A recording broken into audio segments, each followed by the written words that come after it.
I honestly cannot get over how amazing these uniforms look.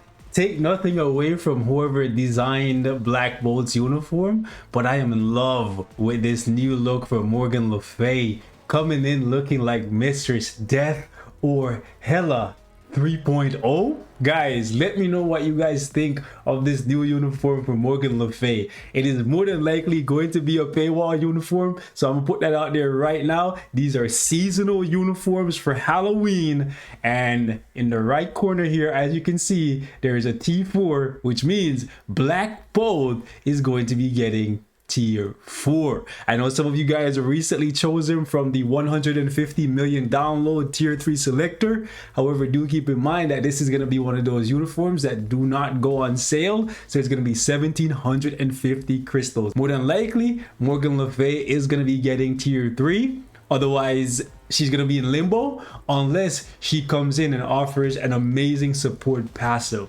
We'll have to wait and see what they do here, because seasonal uniforms, damage wise, they only have a shelf life of about a year. After that, you really don't use them too much. Take a look at Summer Days Cable, Quicksilver, Silk, Enchantress. Black Cat is getting used still because she has a leadership and a support artifact. White Fox is getting used still because she has a support passive, and the uniform gives her a little bit more to the support. But then take a look at Kingpin, who we got last year. He's been replaced multiple times over, right? We have Hulk now at tier 4 and Carnage at tier 4. So I know a lot of you guys are really excited about this one, but I do want to put things in perspective for you that these are seasonal uniforms, so they're going to be extra costly. Okay, $15 more than likely for Morgan Le Fay if history repeats itself. All of the females usually cost cash, and all of the males usually cost crystals. Keep in mind that although Black Bolt is going to be a super villain, he's gonna be a universal character.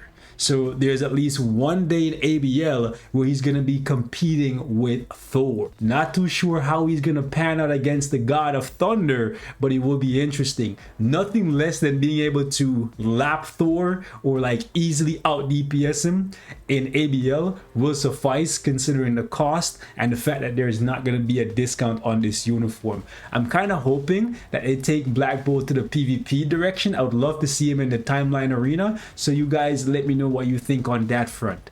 Still looking forward to some PvE potential. Obviously, with him getting tier 4, it would be really strange if he's not really good for PvE, but I would love it if they actually take him into PvP as well. Additionally, since he's an Inhuman, more than likely he's going to be enough, even at level 80 without the tier 4, to complete that last mission for all of us who've been waiting for an Inhuman in Dispatch, because we thought Kamala Khan was going to be able to do it, but they converted her to a human, so now we have to fall back to Black Bolt. I'm also kind of curious regarding what is going to happen here for Black Bolt's leadership. Do you guys think they're going to increase this to 70 or 75%, or do you think they're going to give him an all new leadership? I'm kind of hoping that they keep Black Bolt close to the same as what he is now, and I hope we get some new Inhumans and some buffs to existing Inhumans like Crystal, Karnak, Gorgon, Medusa, etc. And I also wonder, how does Medusa feel about all of this, guys? My man Blackagar Boltagon posing up with the baddie, right? How does Medusa feel about this? Because I ain't gonna hold you. If I was in his position, bro, I'd have to keep Morgan Le Fay in the rotation, you dig?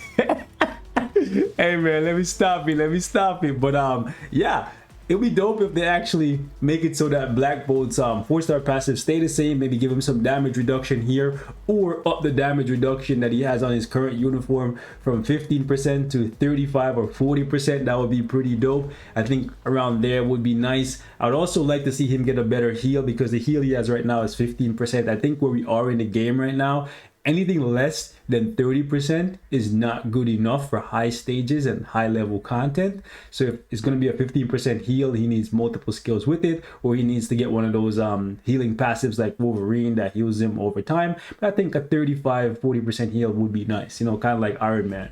Additionally, I would say they probably should give him skills that are easier to cancel, because like his fifth skill currently, it's nice to see him roar. Let me just show you guys, but like having to wait through all of that eats up so much of the rage proc. And if you want to use him with a CTP of energy or destruction, more often than not, that's gonna trigger your proc, right? So that would be pretty nice if you could actually have him cancel a couple more of his skills effectively. I think he's gonna stay as a rage character, so I'm not going to swap him from the CTP of rage that I currently have on him. Hopefully he becomes, you know, more proc friendly, so you could use him with an energy or a destruction. But with ABL being a thing and him being a combatant for that because of tier 4 and the fact that we only have one other universal tier 4 at the moment, I think rage is going to be what most people dedicate to him, because rage has been proven to be superior for ABL. Be interesting to see how he pans out in giant boss raid as well. That's going to be a big one for a lot of people. Additionally, if there's one thing I would like to stay unchanged in Black Bolt's kit,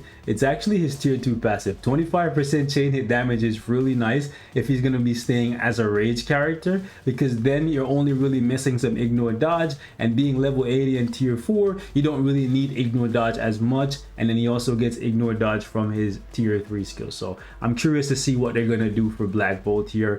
As for Morgan Le Fay, I kind of want her to be PvP as well. I know I spoke about Black Bolt being PvP in the beginning of this video, but because of the fact that she has the revive ability, this has always made it so that Morgan Le Fay is somebody that I think about every single time whenever I'm in PvP. And I'm like, man, imagine, I can't wait to see what happens when Morgan Le Fay finally gets a tier 3. Now tier 4 is in the game, so I don't know if she's going to be able to compete at tier 3. But look at Gore. Granted, Gore's a tier 3 native, so he's a big exception, right? There's not that many tier 3s that can really compete. This, you know, like currently in PvP, we have Spider-Man, we have Adam Warlock, we have Emma Frost. You know what? There's a lot of them. Morgan Le Fay in PvP would be nice, okay? But they definitely got to fix her heal. Her current heal is only 7%, which is insanely low. Anything less than 30% is like, honestly, non-existent. So it'll be interesting to see what happens there. I do think they should change her tier 2 passive though, right? Because like we're long past the whole summon era in Marvel Future Fight, so they got to get that out of here and possibly give her something better. She also doesn't have invincibility anywhere in her kit, so maybe they could consider giving her super armor, or at least putting invincibility on one of her skills so that she, you know, is not at risk of being guard broken too much in PvE content, because there's a lot of skills or abilities or stage effects that will guard break you when you only have immunity. But maybe she just sits in iframes and we won't even have to worry about invincibility for Morgan Le Fay. I gotta say, I've always liked this outfit for Morgan Le Fay,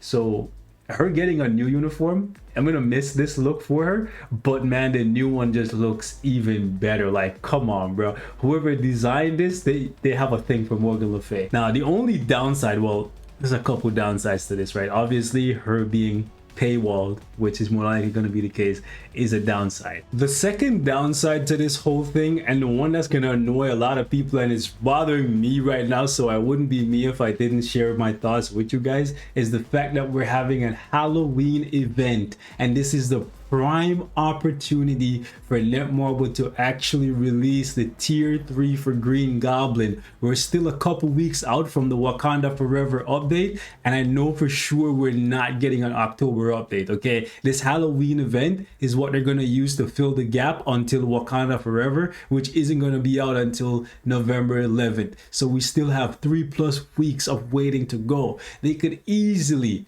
release Green Goblin and Morgan Le Fay as tier 3s in this window. We need more support for the villains, and Halloween is the perfect update for Green Goblin. We didn't get the tier 3 for the No Way Home update. We didn't get it for part 2, and we still can't get it for Halloween? I don't understand what other opportunity would be better than right now. Like, I still remember when I started playing Marvel Future Fight, it was in October of 2015. It was Green Goblin season, baby. I still remember coming in and picking up Green Goblin at 3 stars and like playing with him. So it would be really cool to see the Pumpkin King get his tier 3 for Halloween, bro. It's so sad. I'm even more sad that we're still going to miss out on the opportunity of getting a new uniform for Elsa Bloodstone, another character that fits the theme of Halloween. She's a monster hunter. It would be dope for her to get something, and also werewolf. But man, let me know how you guys are feeling in the comments. Another opportunity passing us by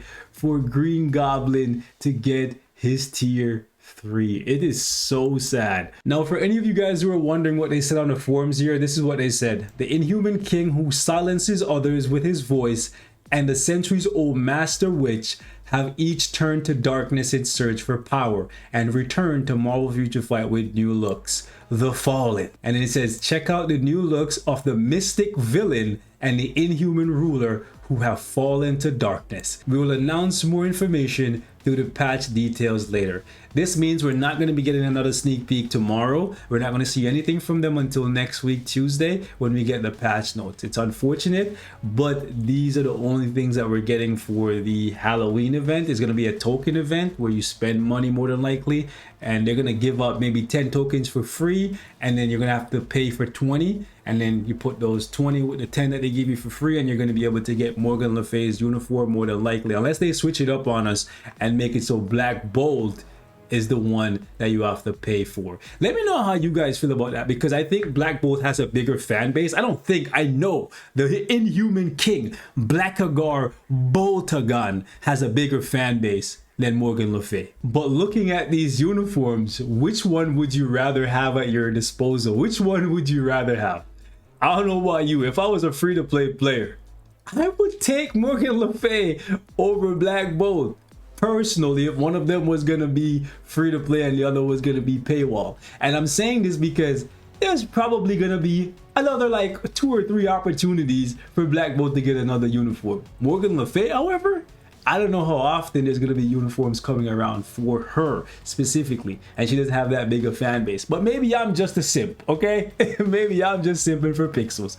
You guys leave me your thoughts in the comments. 1, how do you feel about the uniforms? Look wise, aesthetics wise. Black Bolt might have to grow on you a little bit, but he definitely looks villainous, so I rock with it. And how do you feel about the possibility of even more uniforms coming to the game that are going to be exclusively available only for seasonal events? Because I know that's something that I see people complain about. Uniforms that come and go that might end up becoming meta later on down the line if you choose not to pick them up. Like, for example, a lot of people chose not to pick up Storm's uniform, and lo and behold, Alliance Battle Legend comes out, and then Storm is the only character that you can use on certain days if you want to actually get those rewards at the highest level. So there's a consequence to skipping over uniforms now, seasonal or non-seasonal. However, the shelf life on them isn't necessarily the longest, so in a couple months, more than likely, somebody better, more powerful, more useful than Storm is going to be available. I'll catch you guys next time.